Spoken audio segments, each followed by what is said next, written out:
안녕하세요. 저는 60대 중반의 여자입니다. 저는 젊은 날을 남의 집살이를 하면서 돈을 벌며 살았습니다. 남편이 병으로 먼저 죽고 하나뿐인 제 아들을 기르려니 할 줄 아는 게 집안일 뿐이라 어쩔 수 없었죠. 공부라도 좀 했으면 달랐을까요? 저희 부모님은 참 보수적인 분들이셨습니다. 그러면서 오빠나 남동생을 챙기셨죠. 제가 뭐라도 하려 하면 계집애가 나서기는 이라고 하시거나 쓸데없는 짓 하지 말고 걸레질이나 해 라며 핀잔을 주시기 일쑤였고요. 다른 것도 아니고 책을 읽거나 글을 써서 보여드리려던 것뿐이었는데요. 그러면서 가르치신 건 음식, 청소, 빨래, 살림 비법들이었습니다. 그때는 정말 하기 싫었는데 나중에 그걸로 먹고 살게 됐다는 게 이상한 일이죠. 그런 부모님 밑에서 자라다 보니 자연스럽게 할 줄 아는 건 집안일 뿐이었으니 이상하다기보다 어쩔 수 없는 선택이었다고 해야 할까요? 아무튼 성인이 되고도 딱히 다른 직업도 가지지 않은 채 집에서 어머니와 살림을 하다가 선을 보고 시집을 갔습니다. 집안끼리 맺어진 선이라고 해서 저는 나가 그저 고개만 끄덕이며 묻는 말에 대답을 하고 돌아왔을 뿐인데 결혼이 추진되더라고요. 아무렴 상관없었습니다. 어차피 부모님이 원하시는 대로 할 결혼이었으니까요. 분가해서 살 수 있다는 남자의 말에 그걸로 저는 만족했거든요. 아무도 없는 집에서 혼자 마음대로 있을 수만 있으면 저는 그걸로 좋았습니다. 비록 그 순간이 찰나처럼 짧은 시간이어도 좋았습니다. 어찌됐건 그 시간만큼은 자유였으니까요. 누가 뭐라 하지 않고 눈치도 안 보고 아무렇게나 누워있을 수 있고 아무렇게나 먹을 수 있고요. 남편은 좋은 사람이었습니다. 드라마나 소설 속 주인공들처럼 불타는 듯한 사랑은 아니었지만 꽤 제 기준에 괜찮은 집을 마련해 살게 해주고 넉넉한 생활비를 다달이 주는 사람이었기에 저는 괜찮았습니다. 단지 시댁분들이 수시로 해오라고 성화를 부렸던 반찬을 해서 나르고 시댁에 일주일에 2번씩 가 청소를 하는 일이 좀 고됐지요. 형님이 2분이나 계셨지만 반찬 청소는 제 몫이었습니다. 시아버님이 교장 선생님과 장학사까지 하시고 정년 퇴임을 하신 분이셨는데 제가 해간 음식이 맛있다고 한마디 하신 게 제가 반찬을 하게 된 이유였습니다. 청소는 제일 큰 형님은 시부모님과 함께 사시면서 다른 일이 많다고 안 하시고 둘째 형님은 몸이 약해 못 하신다면서 철마다 시부모님 보약을 보내는 걸로 때우시더라고요. 세 며느리 중에 친정이 제일 못 사는 제가 험한 일은 다 하는 셈이었죠. 그렇게 했는데도 시어머니는 저를 못마땅해 하셨습니다. 너가 친정에서 살던 것보다 분에 넘치게 사니 얼굴에 기름이 돌아 반질반질하다 라면서 번번이 노려보셨습니다. 두 형님에 비해 친정이 처지기는 하지만 나름 저희 아버지도 산림청에 근무하시면서 동네 친구들에 비해 형편이 나쁘지 않게 컸는데 시어머님이 보시기에는 한참 모자랐나 봅니다. 그럴 거면 왜 선을 보여준 건지 지금 생각해도 모를 일이죠. 그렇다고 그런 말들을 남편에게 쏟아놓지도 못했습니다. 남편은 참견하거나 잔소리도 없었지만 제 일에 관심이 없었거든요. 그저 옷 잘 다려주고 밥 잘 차려주고 집만 깨끗하면 남편은 괜찮은 것처럼 보였습니다. 제가 임신을 하고 입덧이 심해 우국거리고 배가 불러오는데도 그러려니 하던 사람이었으니까요. 남편은 그냥 평범한 회사원이었는데 일이 바쁘다는 핑계로 시댁에도 잘 가지 않았습니다. 가끔 시댁에 가더라도 가볍게 인사만 하고 왔고요. 저는 시댁에 남겨두고 말이죠. 입덧을 하건 만삭이어서 끙끙거리건 상관없이 말입니다. 그런 무심한 남편이 너무 미울 때도 있었습니다. 이렇게 방치하듯 내버려두려고 결혼을 했나 싶어 원망스러울 때도 있었고요. 하지만 남편은 그런 제 마음을 알려고도 하지 않았을 겁니다. 그럴 필요성을 못 느꼈겠죠. 불편한 게 없으니까요. 그렇다고 친정애가 이렇다 저렇다 말도 하지 못했습니다. 가서 말해봤자 제 편을 들어주실 부모님이 아니셨고 제가 어떻게 살던 시집 보냈으면 그만인 분들이었으니까요. 그런 것 생각하면 남편은 좋은 사람이었습니다. 듣기 싫은 소리는 안 했으니까요. 설에 점심상을 물리고 인사차 친정에 가면 어머니는 사위를 반기면서 저를 탐탁해하지 않으셨고 너는 오랜만에 친정 나들이 하면서 들고 온 게 이거야? 아휴, 이래서 딸들은 아무 소용이 없어 라며 혀를 차셨습니다. 세배만 하고 집으로 향하는 저희에게도 뭘 싸주시기는커녕 남편이 내민 돈에만 관심을 보이시던 어머니셨으니까요. 사위에게 술상이라도 봐주며 우리 딸 잘 부탁하네. 이런 말은 꿈도 못 꿨죠. 그저 제가 임신이었을 때. 아들이어야 할 텐데 그래야 그 집에서 사람 대접받을 거 아니야.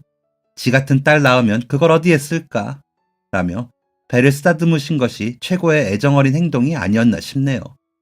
오로지 오빠 남동생만 신경 쓰셨으니까요. 학생운동이다 뭐다 세상이 시끄러웠던 시기에 대학을 다닌 남동생이 거기에 물들을까 싶어 전전긍긍 하시느라 제가 임신을 해도 입덧을 하느라 물도 넘기지 못해도 신경 쓰지 못하더라고요. 시댁에서도 제 임신에 관심이 없긴 마찬가지였습니다. 이미 줄줄이 큰형님이 아들 셋을 낳으셨고 둘째 형님은 아들을 둘을 낳으셨기 때문에 오히려 딸이 귀한 집이기도 했고요. 아들 삼형제에 조카들 5이 모조리 아들이다 보니 아버님은 제 배를 힐끗 보시고 귀여운 딸이면 좋겠네 하셨거든요. 하지만 그게 어디 제 마음대로 됩니까? 그저 하늘이 내려주시는 건데요. 입덧이 심해 아이를 낳을 때 수월할 거라던 동네 아주머니들 말과는 달리 저희 아이는 난산이었습니다. 배가 아파오자 저는 싸두었던 출산 가방을 질질 끌듯이 끌고 택시를 타고 병원으로 갔습니다. 남편은 출근을 했기에 저는 혼자 모든 걸 마쳤죠. 남편이 미안한데 아이 태어나면 연락해. 바빠서 거기서 시간 보낼 수가 없을 것 같아. 엄마 되는 일이 쉬운 게 아니니까. 라고 한 말 때문에 밤부터 아파오던 배를 붙들고 남편이 출근한 후에 병원으로 갔습니다. 정말 괴로웠지만 그때는 그런 줄 알았습니다. 당장이라도 배를 뚫고 아이가 나올 것처럼 아팠는데 막상 아이는 나오지 않았습니다. 실신도 여러 번 했죠. 무서운 마음에 급한 대로 친정어머니에게 연락 좀 해달라고 사정을 해 간호사 선생님께서 연락을 해주셨지만 어머니는 나타나지 않으셨습니다. 시댁에 연락드리는 건 언감생심 꿈도 못 꿨고요. 그때 저는 생각했습니다. 내가 무사히 아이를 낳고 이 병원을 나가면 이 아이와 나만 생각하면서 살겠다. 더 이상 남편, 시댁, 친정에 바보같이 휘둘리지 않겠다는 다짐을 했습니다. 그 생각으로 밀려오는 산통을 버텼습니다. 그리고 다음날 아침 새벽이 되고서야 아이를 낳았습니다. 아이는 건강한 사내아이였죠. 친정에서는 그렇게 바라던 아들이었고 시댁에서는 바라지 않던 아들이었지만 제게는 세상 그 누구보다 귀한 아이였습니다. 비록 남편과 하하호호 사이가 좋아 생긴 아이는 아니었지만 이 아이만 보며 살면 그 어떤 것도 이겨낼 수 있을 것 같았습니다. 의사 선생님께서는 엄마가 몸이 너무 약해서 아기 낳느라 고생했어요. 몸조리 특별히 잘해야 해요. 알았죠? 라며 저를 걱정해 주셨습니다. 남도 저렇게 나를 걱정해 주는데 나름 한 입을 덮고 4년을 산 아내가 애를 낳아도 남편은 별 감흥이 없었습니다. 그러면서도 아이는 예뻐하더군요. 아이를 보고 제 병실로 와서는 아이가 날 쏙 빼닮았네. 난산이었다며? 그래, 언제 퇴원해? 하고 묻는 사람이었으니까요. 제가 속이 상해 대답도 안 하자 주변의 다른 산모들을 보다가 나 출근해. 당분간 본가에서 출퇴근할 거야. 라더니 쓱 가버리는 사람이기도 했고요. 그런 남편의 뒷모습을 보며 어찌나 눈물이 나는지 다른 산모들과 보호자들이 보던지 말던지 흑흑거리며 울었습니다. 퇴원을 하고 집으로 와 친정 어머니에게 전화를 했습니다. 엄마, 나 애 낳았어. 아들이래. 라고 말하자 그래, 잘했구나. 라고만 하시기에 와서 나 몸조리 좀 해줘. 퇴원해서 왔는데 미역국도 없어. 뭘 먹어야 젖을 먹일 거 아니야.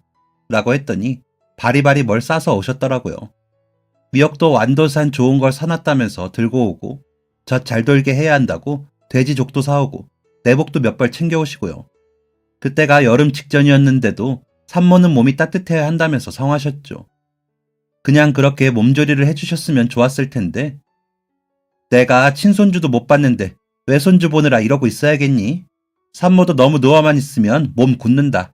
슬슬 움직이면서 청소 같은 건 좀 해라. 라면서 본인이 고생하는 티를 다 내시더라고요. 그래서 일주일 만에 가시라고 하고는 저 혼자 아이를 돌봤습니다. 그 시간이 지금 생각해보면 가장 행복한 시간이었던 것 같습니다. 다른 생각 없이 오로지 아이만 보면 되었으니까요. 시댁에서는 아이를 낳은 지 한 달이 되자 반찬 좀 해와라. 집에 먹을 게 없다. 하셨지만 제가 아직 몸이 성치 않고 아이가 너무 보채서 아직 움직이기가 그래요. 라고 하고는 가지 않았습니다. 제가 혼자 밥 차려 먹으며 밤낮으로 애보는 탓에 여력도 없었고요. 그러자 남편에게 뭐라고 하셨는지 어머니가 아버님이 식사를 못 하신다고 걱정이 많으시던데 중간에서 나도 힘들어. 언제까지 애 핑계대고 그러고 있을 거야? 하면서 뭐라고 하더라고요. 그도 그럴 것이 남편한테도 전보다 정성을 덜 쏟았고 아이만 붙들고 있었거든요. 아이만 잘 크면 주변에서 뭐라고 하든지 다 상관이 없겠더라고요. 아이는 그런 제 마음을 아는지 잘 자라주었습니다. 지금도 병원 갈 일도 없이 자라준 것이 얼마나 고마운지 모릅니다. 아이는 자랄수록 제 마음을 위로하는 짓을 많이 했습니다. 시댁에서 일하는 저를 보며 엄마 이리 와. 엄마 힘들어. 하면서 저를 챙겼고 우리 엄마 아이 예뻐. 사랑해. 라며 제가 아이에게 하는 말을 그대로 저에게 돌려주었습니다. 너무 감사했고 따뜻했죠. 제 생전에 받아보지 못한 사랑을 아이에게서 받았으니까요. 남편은 그런 아이를 보며 자네 자식이 변죽도 좋네. 라며 고개를 저었지만 제 눈에는 그저 예쁘고 귀했습니다. 시댁에서도 그런 아이를 마땅치 않게 여기셨습니다. 아무 소리 없이 저를 부리고 싶으신데 아이가 그러니 며느리 고생시키는 시부모라는 게 들켜서인지 어휴 제 엄마만 일하나 아이가 별나다 라거나 우리 애들은 사내답게 묵묵한데 석찬이는 누구를 닮아 저렇게 가벼운지 모르겠네 라며 아이를 향해 한마디씩을 하더라고요. 하지만 저는 그런 아이를 끌어안으며 다들 들으라는 듯이 우리 석찬이가 엄마 생각해주는구나. 고마워. 사랑해. 라며 볼 이리저리 입을 맞추며 마음을 표현했습니다. 아이는 그런 저를 자신의 눈에 가득 품고 깨르르 웃었습니다. 그렇게 아이와 저만의 세상을 만들어가는 재미에 저는 고된 줄 모르고 아이를 돌봤습니다. 아이는 반듯하고 밝은 아이로 키우고 싶어 제 마음을 더 많이 표현했고요. 남편은 처음에는 반응이 없다가 아이가 저를 챙기며 둘 사이가 나날이 좋아지자 괜히 끼어보려고 시도를 하긴 하더라고요. 아이는 그런 제 아버지 마음을 알았는지 아버지 나 목마 태워주세요 하면서 어리광도 부리고 남편이 신문을 읽고 있으면 무릎에 앉아 제가 아는 글자들을 짚어가며 읽고는 했습니다. 남편도 그런 아이가 기특했는지 머리를 쓰다듬고 꼭 안아주기도 하면서 예뻐했습니다. 그 모습을 보고 남편에게 서운했던 마음은 좀 수그러들기도 했습니다.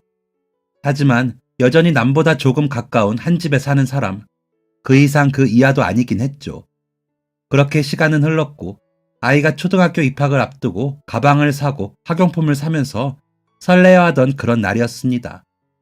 남편도 입학식에 함께 가기로 했기에 아이가 손꼽아 기다리며 기대도 많이 했습니다. 그러던 날들 중에 그저 하루였습니다. 여느 때처럼 회사 일을 마치고 회식을 하고 늦는다던 남편은 12시가 다 되도록 집에 오지 않았습니다. 아무리 늦어도 12시 전에는 들어오던 사람이라 걱정이 되더라고요. 아무리 사이가 좋지 않은 남편이기는 해도 아이 아버지고 집의 가장인데 다른 때보다 늦으니 걱정을 할 수밖에요. 자는 아이를 현관문과 번갈아 바라보고 있었습니다. 그러다 깜빡 졸았을 때 전화벨이 울리더군요. 받았더니 병원이라는 겁니다. 남편이 사고가 나 응급실에 있다는 전화였습니다. 너무 놀라 일단 병원에 가기 위해 아이를 깨우고 옷을 입히면서 손발이 부들부들 떨리더라고요. 크게 다치지 말아야 할 텐데 싶은 마음과 별일 아닐 거라는 바람으로 복잡한 마음이었습니다. 응급실에 가보니 남편은 머리를 크게 다쳤더라고요. 직장 동료로 보이는 사람 말로는 오늘따라 술을 많이 드시긴 했어요. 그래서 걸어 집에 가면서 좀 깨겠다고 하셨는데 순간 휘청하시다가 도로 쪽으로 넘어지시면서 그만 이라고 하더라고요. 제가 봐도 남편은 피를 많이 흘리고 있었습니다. 응급실 앞에 서 있으라고 했던 아이는 어느새 제 곁에서 아버지가 다치신 모습을 다 보고 있더라고요. 저는 그것도 모르고 발만 동동 구르고 있었습니다. 아이가 너무 놀라 제 손을 잡아 그제야 알고 아이 눈을 가려보았지만 아이 눈에서는 이미 눈물이 나고 있었습니다. 엄마, 아버지 죽어요? 이렇게 피가 많이 나는데 살 수 있어요? 라며 묻는 아이에게 의사 선생님이 수술하고 그러면 살려주실 거야. 그러면 괜찮아질 거야. 라고 했지만 저도 알 수 없는 일이었습니다. 남편은 긴급으로 수술을 해보기도 했지만 출혈이 잡히지 않아 남편은 깨어나지 못하고 눈을 감았습니다. 수술실 앞에서 아이와 손을 잡고 간절히 기도를 했지만 남편은 우리 곁을 떠나더라고요. 제가 연락을 해 온 시댁 식구들은 난리가 났었습니다. 특히나 시어머니는 기절하듯 넘어가시고 아버님은 무릎을 꿇고 우셨습니다. 아주버님들은 벽을 치며 우셨습니다.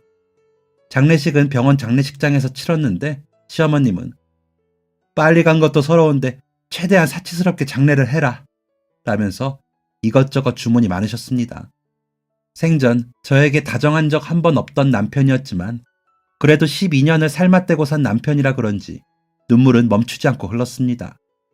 그러다 문득 일만 열심히 하면서 한 그 사람의 인생이 불쌍했고 아직 젊은 나이에 사고로 간 그 사람의 시간이 아까웠습니다. 이렇게 순식간에 사라질 인생이라면 더 행복하게 알콩달콩이라도 살아볼걸. 뭐가 그리 꽁 해가지고 좋은 소리 한번 제대로 못하고 살았나 싶더라고요. 제 인생이 아까운 만큼 남편의 인생도 아까웠던 걸 모르고 이렇게 보내나 싶어 눈물이 났습니다. 그제야 남편에게 미안해졌습니다. 애교스럽고 살가운 여자를 만났더라면 조금은 더 행복했을 텐데 그런 행복을 느끼지 못하고 간 남편이 불쌍하기도 했고요.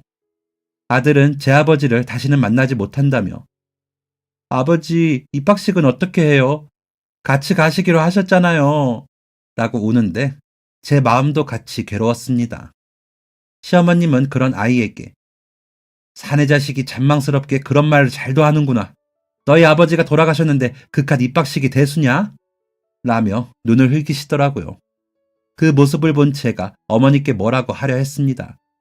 아버지를 잃은 아이가 애도하는 마음을 표현한 걸 그렇게 매도하실 게 뭔가 싶고 화가 나더라고요. 그런데 아이가 먼저 할머니, 제가 말하는 건 그게 아니잖아요. 아버지가 안 계셔서 저와 함께 만들기로 한 추억들을 함께 하지 못해 속상하다는 거잖아요. 이제 아버지가 없는 제가 얼마나 슬플지 모르시겠어요? 라며 울더라고요. 그 어린아이가 울먹이며 야무지게 말하더라고요. 그 모습을 보니 제가 잘 기르고 있는 것 같아 기특했습니다. 시어머니는 그런 아이에게 소리를 높이며 너가 아무리 슬퍼도 자식 잃은 이 어미만큼 슬프겠니? 어디서 할미한테 대들어. 이래서 가정교육이 중요한 거야. 제 어미가 교육을 어찌 시켰기에 애가 이러냐. 이래서 이 결혼을 시키지 말았어야 했어. 내가 그런 집안이랑 선도 보이지 말라고 했는데. 라고 하시는데 저희 부모님과 오빠가 장례식장에 들어서시더라고요. 시어머니는 얼른 태도를 바꾸며 인사를 하더군요. 양가 어른들이 어색하게 인사를 하고 별 말 없이 계시다 장례식장을 나가시던 아버지께서 너는 어찌했기에 사돈 어른 입에서 저런 소리가 나오게 해? 그것도 남편 잃은 젊은 미망인 앞에서. 손주 보기 부끄럽게 저런 소리를 하시는 건 너가 그만큼 잘못했으니 그러시는 거 아니냐. 나는 너 시집 잘 보냈다고 단 한 번도 생각해 본 적이 없는데 도대체 어떻게 행실을 하는 거냐? 출가 외인이라고 해도 우리 성씨 달고 부끄럽게 하지 마라. 라더니 가시더라고요. 시아버님은 말도 없이 얼굴이 울그락불그락해져 시어머니를 노려보셨고 시어머니는 가슴을 치며 한숨만 쉬더라고요. 형님들은 눈치만 보고요. 사진 속 남편은 이 상황을 아는지 모르는지 무표정한 얼굴이었습니다. 떠난 사람은 그렇게 말이 없는 거더라고요. 그렇게 남편의 장례를 치르고 집으로 돌아왔는데 집이 썰렁하니 이상하더군요. 며칠 집을 비워서 그런 건지 집안의 냉기가 유달리 심하고 허전한 느낌이었습니다. 아이와 밥을 해먹고 불을 다 끄고 누웠는데 남편이 다시는 돌아오지 않는다는 사실이 실감되면서 눈물이 주룩주룩 흘러내렸습니다. 남편에게 살갑게 술 좀 적게 먹고 집에 와서 저녁 먹어요 라고 말 한마디라도 해봤으면 남편이 그렇게 돌아가시지 않았을까 하는 생각에 죄책감이 몰려왔습니다. 그렇게 밤마다 울었습니다. 그러는 사이 아이는 학교에 들어갔고 100점짜리 시험지를 가져오며 저를 기쁘게 하려고 애를 썼습니다. 학교 가기 전부터 저와 연습한 글쓰기는 반 친구들 앞에 나가 발표도 한다며 아이는 자랑하더라고요. 그 사이 날은 풀려 마당에 있는 라일락 나무가 향기를 내며 꽃을 피웠을 때쯤이었습니다. 아이가 학교에 가고 청소를 하고 있는데 시어머니와 큰형님이 오셨더라고요. 그래, 애 아버지도 없는 집에 둘이 살기에는 이 집이 좀 크지 않니? 큰애네랑 집을 바꿔. 너희가 본가로 들어오고 큰 집 애들이 이리로 올 거야. 아들도 없는데 며느리 밖으로 돌리면 남들한테 흉이다. 라고 하는 겁니다. 시댁으로 들어가면 저와 아들이 어떤 대접을 받을지 눈에 그려졌습니다. 어머니, 아범도 없는데 제가 왜 그 집에 가서 시집살이를 하나요? 저 내쫓으시려고 하는 거면 소용없으십니다. 라고 맞섰습니다. 형님은 동서, 서방님도 안 계신데 생활비는 어디서 나서 여기서 생활을 하려고 해. 서방님 퇴직금이랑 위로금 다 받아왔는데 고집 부리지 말고 어머님 말씀대로 해. 라고 하시기에 아이 아버지 퇴직금하고 위로금을 누가 가져와요? 엄연히 아내랑 자식이 여기 있는데 어머니 진짜 이러지 마세요. 라고 하는데 저도 모르게 소리를 꽥 질렀습니다. 그러자 시어머니는 내 자식 잡아먹고 돈까지 챙기려 들어? 너 아주 뻔뻔하구나. 집에 안 들어오려거든 짐이나 빼. 사람 불러서 다 끄집어내기 전에 일주일 시간 준다. 하더니 일어나 나가버리더라고요. 당장의 길거리에 나앉게 생긴 저는 급한 대로 친정에가 사정을 말해보았지만 출가 외인이 무슨 그런 소리를 하냐? 그냥 나가라는 것도 아니고 시댁으로 들어오라고 했다며? 들어가. 남편도 없이 여자 혼자 사는 것보다 낫다. 라는 어머니의 말만 듣고 쫓겨나듯 나올 뿐이었습니다. 통장을 확인해보니 어디 가서 작은 새빵은 구할 수 있겠더라고요. 아이 학교 근처에는 작은 집들이 좀 있었거든요. 문제는 당장 먹고 살 궁리를 해야 하는 것이었습니다. 급한 대로 일자리를 알선해주는 사무실에 일자리를 알아보는데 제 특기가 집안일이더라고요. 어지간한 떡집에서 빚는 것보다 떡도 잘 빚었으니까요. 시댁 분위기에 맞춘다고 배운 음식들도 있고 일하는 사람들을 쓰는 집에서 원하는 손 많이 가는 음식들도 할 줄 아는 게 많았고요. 그래서 멀지 않은 곳에 사모님 혼자 지내시는 집을 시작으로 남의 집 살림을 살아주는 일을 시작했습니다. 식모라고도 불리고 파출부라고도 불렸죠. 요즘은 가사도우미, 토탈 홈케어 관리사라고도 부르시더라고요. 예전에는 그저 아줌마라고 부르던 말을 이모님을 거쳐 여사님으로 불리기도 하고요.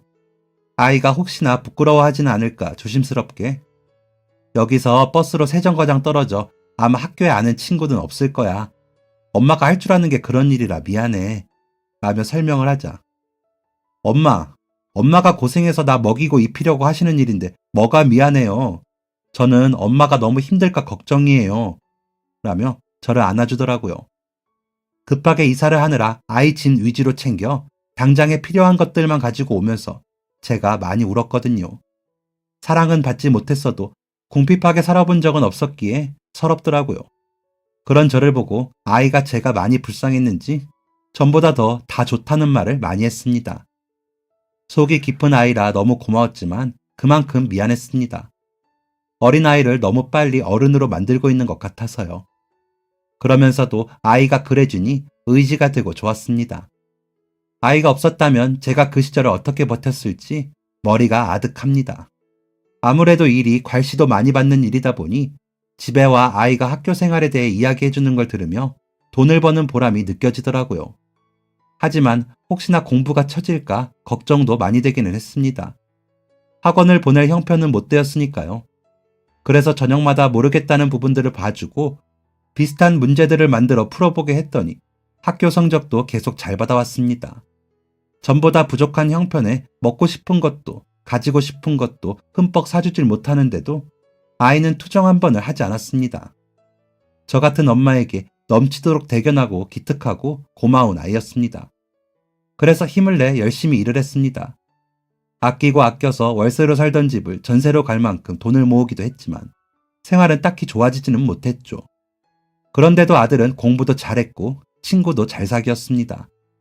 기가 죽을까 했던 걱정보다 너무 잘 지내더라고요. 친구들도 집에 잘 데려오고요. 친구들과 집에서 숙제를 하면서 알려주기도 하고 물어보기도 한다 했습니다.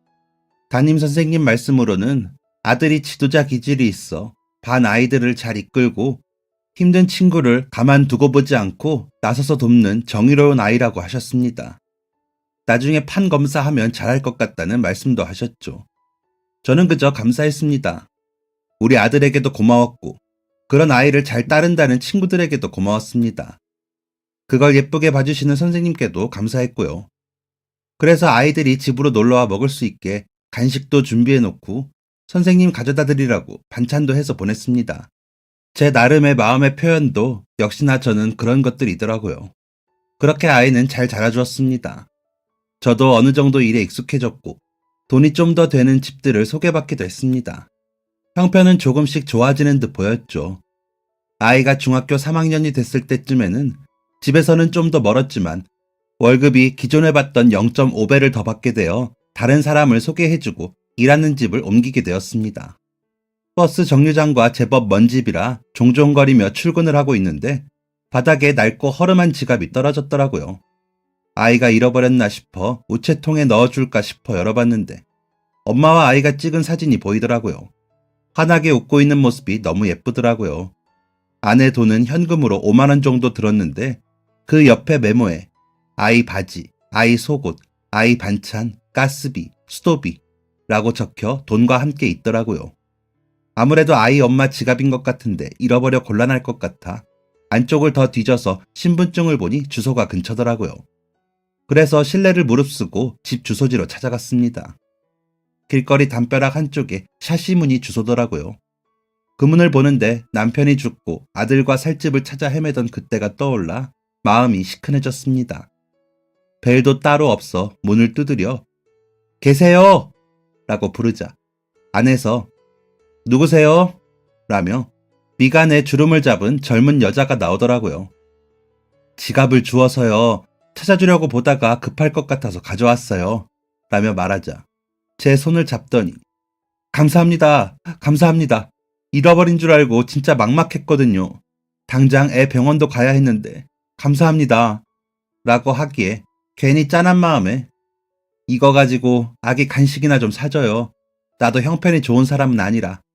라며 10,000원짜리 3장을 쥐어주고는 문을 닫고 출근하는 발걸음을 서둘렀습니다. 그리고는 저는 그 일을 잊어버렸습니다. 바쁘기도 했고 아들 고등학교 입시를 앞두고 신경 쓸 일이 많았으니까요. 아이는 문제집만 봐도 된다는데 도움이 못 되는 것 같아서 마음만 쓰고 지내던 때였거든요.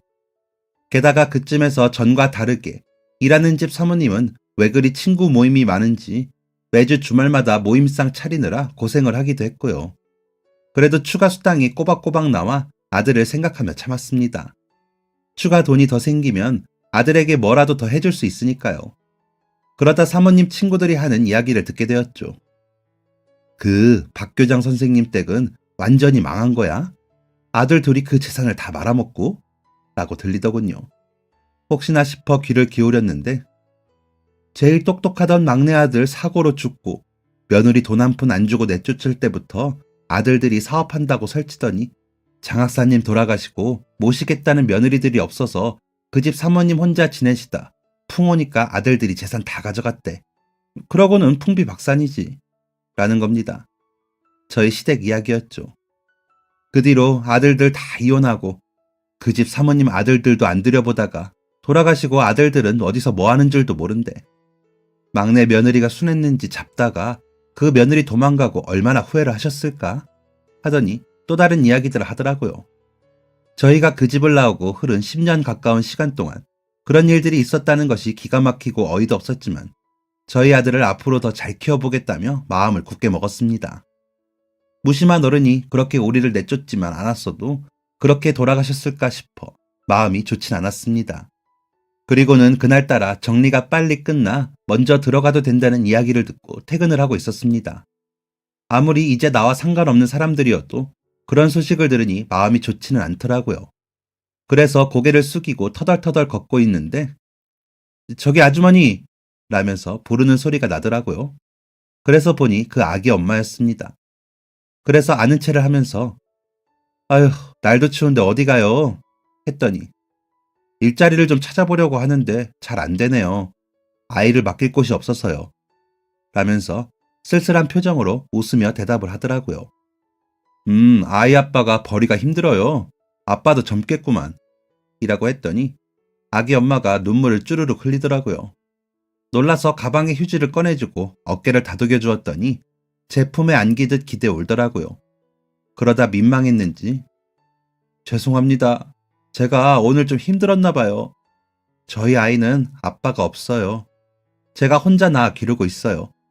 라며 눈물을 닦는 그 아이 엄마를 보니 10년 전 저의 모습 같고 마음이 너무 안 좋더라고요. 그래서 혹시 아기 엄마 집안일 좀 해요? 내가 아는 분이 계신데 할머니 혼자 계셔서 아이 데리고 가도 이해해 주실 수 있을 것 같은데 한번 물어봐 줄까? 라고 했더니 저 아이 낳기 전에 직업교육 받아서 제빵 기능사랑 조리사 자격증 있어요. 청소는 좀 별로이긴 한데 열심히 할 수 있어요. 라고 하더라고요. 그 모습을 보는데 10년 전 저 같았습니다. 일만 시켜주면 뭐든 하겠다고 답하던 제 모습을 보는 것 같더라고요. 그래서 너무 기대는 말고 내가 그대가 어른하고 통화를 해보고 연락 줄게요. 라고 답을 하고 다음날 다시 그 자리에서 만나기로 약속을 하고는 집으로 왔습니다. 제가 제일 처음 일하기 시작했던 할머니께서 아이들을 좋아해 저희 아이 방학 때도 같이 출근하기도 했었고 그 집에서 일하는 아주머니가 자식 따라 이민 간다면서 할머니가 직접 연락하셔서는 사람 좀 알아봐 달라고 했었거든요. 그래서 전화를 해 여쭈어봤더니 아유, 노인네 혼자 사는 집에 애까지 와주면 나는 좋지 라며 좋아하시기에 아이 엄마를 소개해 주었습니다. 일을 시작하고 아기 엄마는 저에게 종종 저녁에 전화를 해 여러 가지를 묻고는 했습니다. 저는 또 제 나름대로 열심히 알려줬고요. 괜히 그 아이 엄마가 예전에 저 같아서 마음이 쓰였거든요. 아들 하나 키우는 것도 똑같았고요. 아이 엄마는 제가 고아원에서 자라서 물어볼 곳이 없는데 언니 계셔서 너무 좋아요 하면서 배시시 순박하게 웃더라고요. 그 말에 괜히 더 책임감이 생겨 같이 쉬는 날 집으로 불러 떡 만드는 법도 가르쳐주고 반찬하는 노하우도 보여주고 청소할 때 세제 만드는 법도 가르쳐줬습니다. 아이들은 저희끼리 놀더라고요. 저희 아들이 그 집 아이를 귀여워해 잘 데리고 놀아줬거든요. 12살 차이가 무색하게 너무 잘 놀아 웃기다고 할 정도였습니다. 그렇게 두 집이 자주 만나 왕래를 하며 지냈습니다. 의지할 곳 없는 것은 저도 마찬가지였으니까요. 아들이 중학교 입학할 때쯤 괜한 마음에 친정에 갔었는데 오빠와 남동생이 내리 딸만 낳은 게 제 탓이라며 악다구니를 쓰며 말을 하는 친정 어머니를 보고는 그 뒤로 발길을 끌어 생사도 몰랐거든요. 아는 것 다 아는 아이 앞에서 창피하기도 하고 친정 식구들의 그런 표독을 더 이상 받아내고 싶지도 않았고요. 그래서 그 아이 엄마와의 인연은 더 각별해졌습니다. 그렇게 시간은 흘렀고 저희 아이가 대학에 가고 그 집 아이는 초등학교에 입학했습니다. 그러면서도 계속 왕래를 했죠. 없는 형편에 서로 나누면서요. 좋더라고요. 아들도 아이에게 늦둥이 동생 생긴 것처럼 챙기며 잘해주었습니다. 과외로 번 돈으로 동생 학용품도 사주면서 챙기더라고요. 그런 아들의 모습을 보며 저 아이도 말을 안 해 그렇지 정이 고프구나 싶어 마음이 안 좋기도 했지만 그래도 인연이 닿아 왕래하고 지내니 좋았습니다. 저나 아이 엄마나 벌이가 매우 좋지는 못해도 아이들 학교 보내고 뒷바라지 할 수 있는 게 어디냐 싶어 열심히 일했습니다. 서로 비슷한 처지에 으싸으싸하니 같이 일하지 않아도 힘이 나더라고요. 아이 엄마도 일하는 실력이 늘어 여기저기 찾는 곳도 생기고요. 할머니가 칭찬을 많이 해주시기도 했다고 하더라고요. 할머니가 몸져 누우시면서 소문을 잘 내셨고 아들네로 들어가시고 아기 엄마는 다른 곳에 가면서 월급을 더 받게 되었다며 축하해달라고 음식도 사오고 하면서 기쁨을 나누는 사이가 됐죠. 저희 아들이 군대를 갈 때는 아이 엄마에게 저 좀 잘 부탁한다며 부탁을 하고 갔다고 하더라고요. 이모가 계셔서 제가 얼마나 마음이 놓이는지 몰라요 라고 했다고 하더라고요. 정말 고마운 일이죠.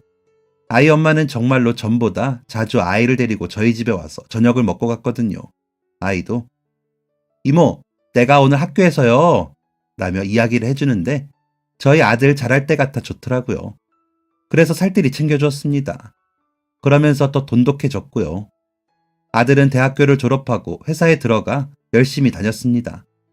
동생네 아이를 과외해준다고 오고 가면서 아이들끼리는 더 가까워졌고요.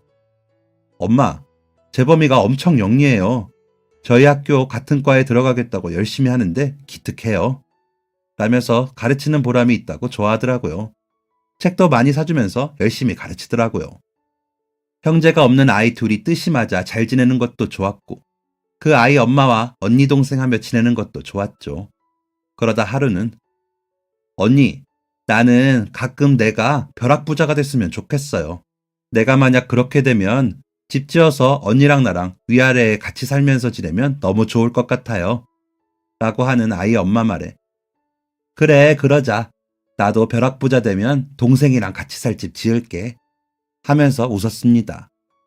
아이 엄마는 직장에서 알게 된 아이 아빠에게 속아 유부남인 줄도 모르고 임신을 했다고 하더라고요. 임신했다고 하자 그제야 유부남이라고 하더니 아이 책임 못 진다면서 연락을 끊더래요. 나중에 알고 보니 아들만 셋인 남자였답니다. 자신이 자랄 때 고아원에서 자라 그런지 뱃속의 아이를 포기하지 못하겠더래요. 그래서 그냥 내 아들로 키우자 싶어 낳았는데 아이가 아빠는 안 닮고 자신만 닮아 너무 예쁘더래요. 포기했으면 어쩔 뻔했나 싶게요. 하지만 경제적인 문제가 닥치니 어쩔 줄 모르겠더래요. 내가 굶는 건 참겠는데 재범이가 배고프다고 하면 가슴이 미어져서 견디지를 못하겠더라고요. 그러고 있는데 언니가 나타났지 뭐예요. 언니는 진짜 나한테 행운의 여신이야. 라며 웃는 아이 엄마의 얼굴에서 얼핏 저는 저를 보았습니다. 저 또한 아이 엄마를 만나 너무 의지가 되어 좋았거든요. 그저 나이가 조금 더 많다는 이유로 말은 못했지만요. 그렇게 저희는 돈독하고 깊은 사이가 되었습니다. 그러다 보니 자연스레 집도 가까이 이사를 하게 되었고 아이 엄마가 늦거나 제가 늦는 날에는 자연히 아이들을 불러 밥을 먹여 보내기도 했습니다.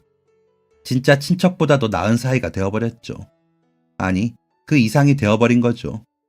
아이는 정말로 아들의 후배가 되었습니다.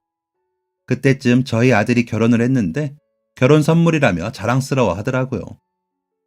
형이 제일 공들인 제자가 후배가 됐으니 선물 맞지? 라면서요. 아들은 그 모습이 귀여워 죽겠다는 듯이 웃고요. 며느리도 아들과 같이 학교를 다녀서인지 아이를 예뻐했습니다. 그러다 돌연 5년 전쯤 셋이서 회사를 세우겠다고 하더라고요. 셋이서 무슨 프로그램을 만들어 신기술로 무슨 물질을 만들었는데 그 기술이 굉장한 거라 직접 회사를 운영하면 가능성이 있다는데 제가 자세한 내용까지는 알 수는 없고 그저 응원만 했습니다. 걱정은 했죠. 혹시나 돈이 더 필요할 때 제가 뭘 보태줄 형편이 못 되니까요. 동생네 아이는 다른 회사에 갈 생각도 없이 바로 아들이 차린 회사로 제 친구들을 데리고 왔다 하더라고요.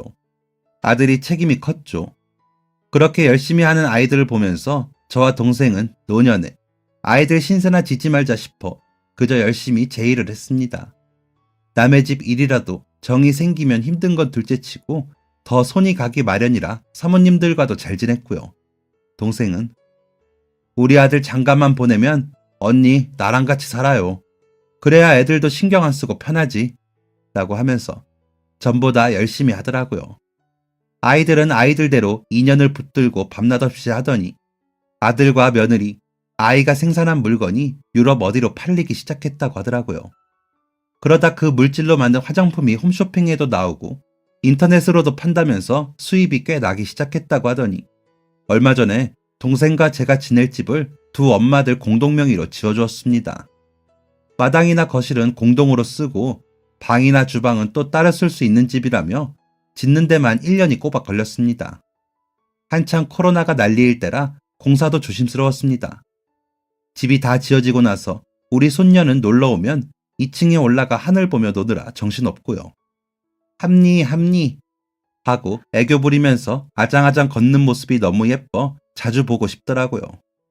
그래도 며느리 힘들까 오면 말리지 않는 정도만 하고 봅니다. 동생네 아이는 곧 결혼을 하는데 저희 아들과 한 아파트에 신혼집을 구했다고 하더라고요. 형이 가는 곳은 어디라도 같이 간다면서 그러더래요. 아들도 동생이 그러니 좋아하면서 어느 동이 좋은지 알아봐주기도 했다고 하더라고요. 코로나로 여파가 있기는 했지만 조금 주춤하던 때를 지났더니 지금은 너무 바쁠 정도래요. 노년에 저희가 무슨 복인지 아이들이 이렇게 잘 돼서 호사를 누리고 산다며 동생과 저는 요즘 입이 귀에 걸렸습니다. 그래도 습관처럼 남아서 하루 종일 집을 치우고 닦고 음식하고 반찬해서 아이들 집에 가져다 주고요. 동생이 운전을 배워서 작은 차를 타고 다니거든요. 아직 젊은 동생을 보면 아까워서 좋은 사람 있으면 시집가. 이제 재범이도 장가가니까 너도 너 인생 살아. 라고 하면 아니 언니 이 좋은 집을 두고 내가 어디로 시집을 가요. 여기서 내가 살림 살면 언니는 어쩌고.